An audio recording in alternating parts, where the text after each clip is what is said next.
Welcome to another episode of WorldView. And in today's show, we are going to take a look at the second India-China informal summit, which will happen just a day after this episode goes on air. And joining me to discuss this event is Professor Happymon Jacob, leading strategic affairs analyst from Jawaharlal Nehru University. Let's get straight to this issue, right? We've not really had the best of circumstances leading up to this second summit. That's right. I mean, I think the last couple of months have been very testy for the India-China relationship, thanks to the August 5 decision vis-a-vis Jammu and Kashmir and how Pakistan reacted to it, and Chinese had to come in to save the Pakistanis to some extent. But I would say, despite the troubles that the two sides have had with each other in terms of rhetoric, this is not going to last for too long. And I think the visit of Jaishankar to China soon after the August decision and this second informal summit in some ways will smoothen things out between the two sides. I think the two sides will look at the long-term view of things, the long-term big picture, as it were. And I think in the long-term big picture, China and India, two big powers of the region who cannot ignore each other. China is too big for India to ignore, and India is too big for China to ignore.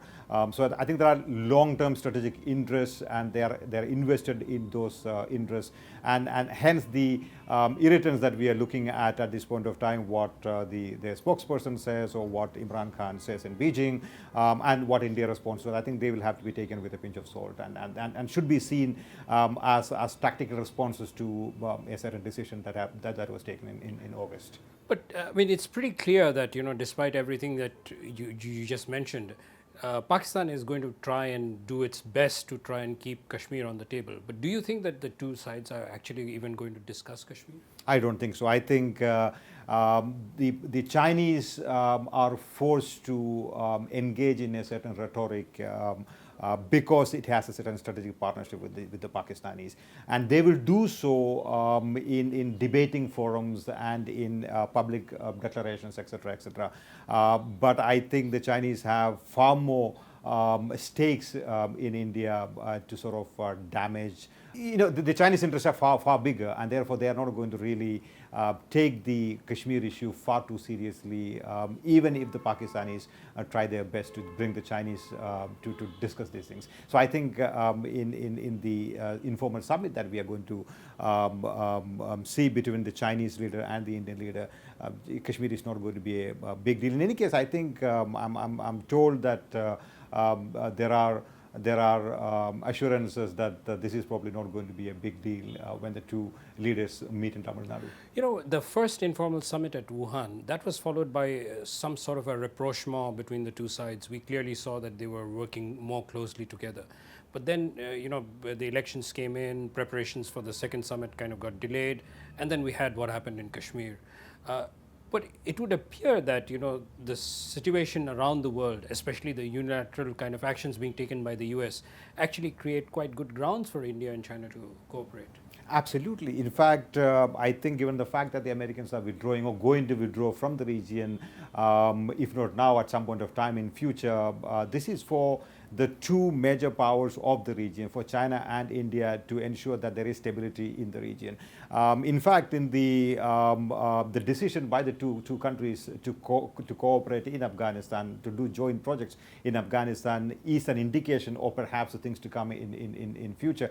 The reality is that there are convergences between India and China in the region, and they're going to sort of understand, or they're going to figure out how those convergences can be arrived at. But it's not just trade, it's also things like trade, WTO, where there are concerns about the unilateral actions being taken by certain countries. Well, absolutely. I think in the regional in various trading forums in the regional.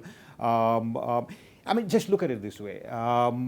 You have a situation where the United States and China are engaged in a trade war at this point of time.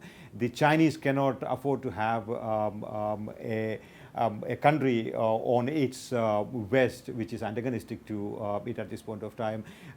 The Americans are putting pressure on India, on Huawei, and on 5G. The Chinese are telling India you should take a decision on your own. So India's decision on 5G is going to be very important for China and its economic interests in the region. So my own thinking is that the Indians are going to play that card vis-a-vis the Chinese, and hence that will somehow deter the Chinese from mouthing these anti-India, pro-Pakistan rhetoric vis-a-vis Kashmir for a very long time. I think this is going to die down. This is going to subside precisely because you're looking at a bigger picture here. There are larger stakes involved, and the Chinese and the Indians do understand that.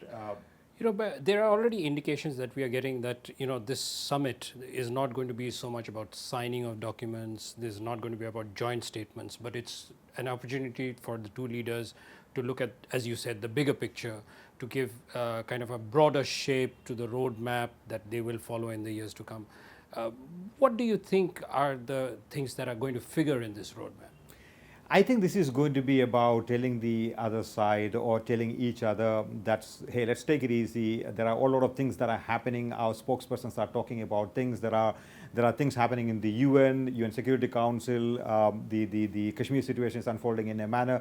And unwittingly, the Indian side also opened another front in August when it talked about the Aksai-Chin issue. So there are all kinds of things happening that are happening around us. There are possibilities of misunderstandings. There are possibilities of accidents on the LAC. So there's a need to somehow sit back, take a step back and analyze these things objectively.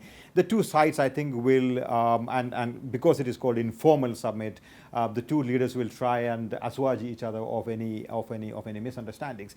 There isn't going to be, in my understanding, any concrete outcomes, as it were, but this will pave the way for, I think, better negotiations on the border issue, on the trade issue. In fact, in this year itself, I think the trade is down by about 3.5%.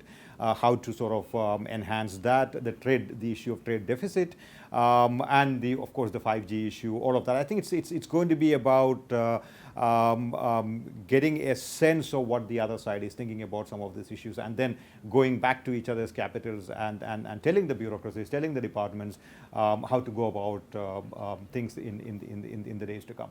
I think that's what this summit is about. This summit is not about outcomes. This summit is about setting the stage, as it were. One final quick question. Do you think that the two sides are ideally placed to kind of shape the emerging world order?